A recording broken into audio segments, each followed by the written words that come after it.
Kalau mau mencari kebenaran itu, pastikan engkau mengetahui kebenaran itu. Jangan melihat dari siapanya, jangan melihat dari golongannya, jangan melihat semata dari keturunannya. Ketahuilah kebenaran, maka engkau akan mengetahui ahli kebenaran itu.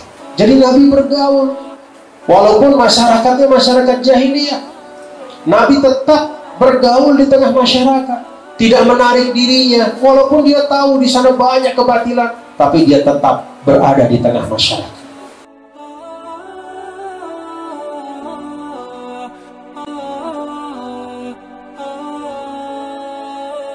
Hadirin dan hadirat sekalian, memperingati maulid Nabi kita, Nabi yang mulia, Nabi besar Muhammad Sallallahu Alaihi Wasallam, itu memang kalau kita lihat dari sejarah, memang tidak pernah pada masa Rasulullah Sallallahu Alaihi Wasallam itu bermaulid seperti ini. Rasulullah Sallallahu Alaihi Wasallam mengumpulkan sahabatnya, lalu kemudian menyebut tentang kelahirannya, tidak pernah.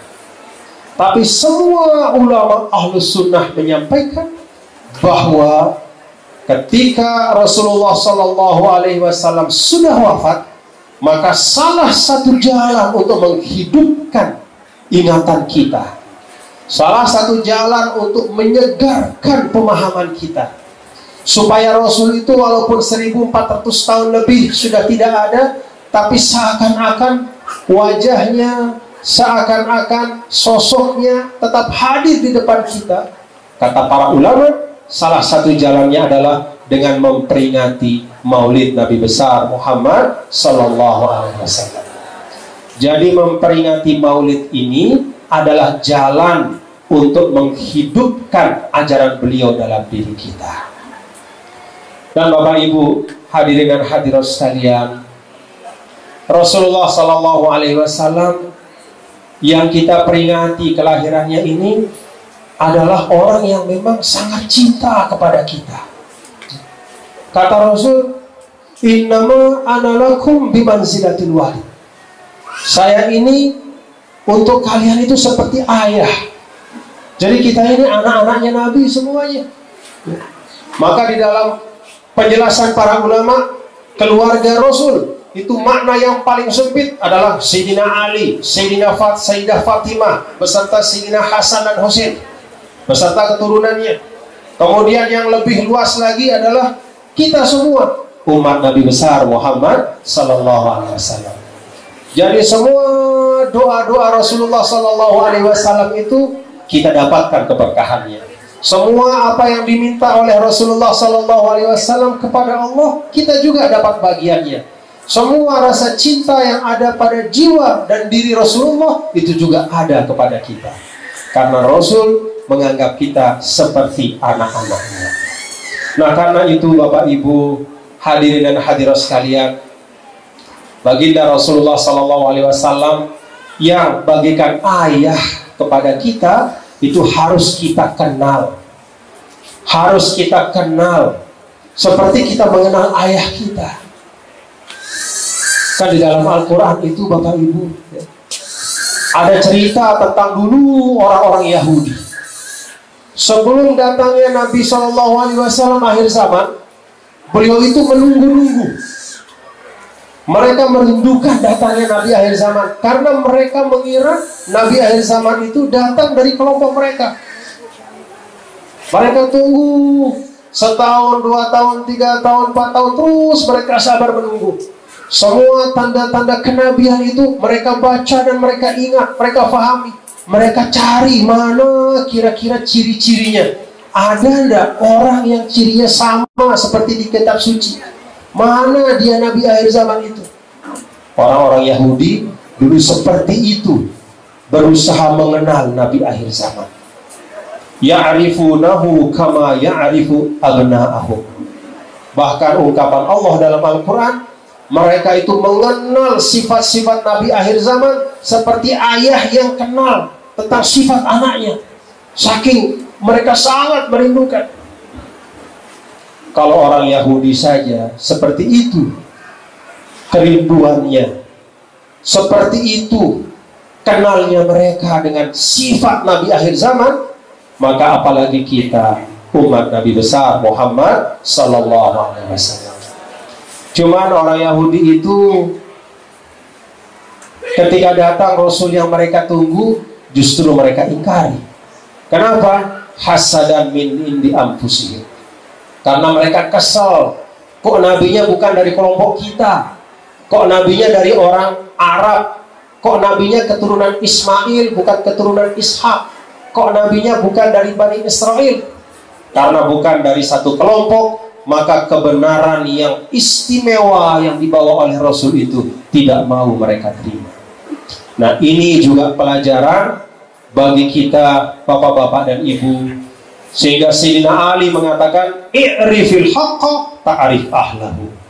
Kalau mau mencari kebenaran itu, pastikan engkau mengetahui kebenaran itu.